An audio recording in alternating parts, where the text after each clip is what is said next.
We want to bring in from Perry, Florida now, NBC News correspondent Maggie Vespa. Maggie, you're about 20 miles from where Idalia made landfall Wednesday morning. We know the storm produced a really destructive storm surge. How is the water receding there, and have people started to return to survey the damage?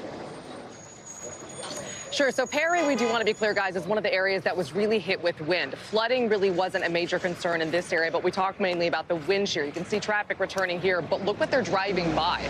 This is insane. This was like a former part of an antique store. You can see the structure kind of behind it, and just all of this kind of metal scaffolding and what was a roof kind of part of over like a patio area out front here. It's just completely mangled.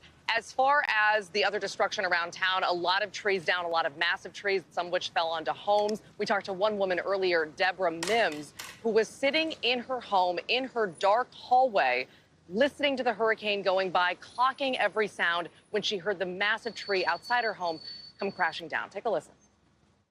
I sat in a comfortable chair, and I had my cell phone in my hand, and I had a flashlight, and my little kitties were running around.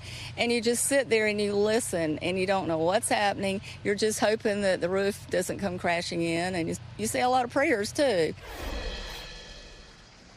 And again, this has been a huge issue all across the area. And we do want to note, I know you had that updated death count in your intro, including that third death out of Georgia. Similar tragic situation there. Basically, authorities saying a tree came crashing down on a car. So that was the third death due to this storm in Georgia. Here in Florida, Florida Highway Patrol says 2 others can be blamed on car crashes during the storm, at least in part caused by the conditions, guys. Yeah, Maggie, what about, refuge there? We know that Idalia knocked out power for thousands, not only just in Florida, but also in Georgia. Yeah. Are the shelters there still open?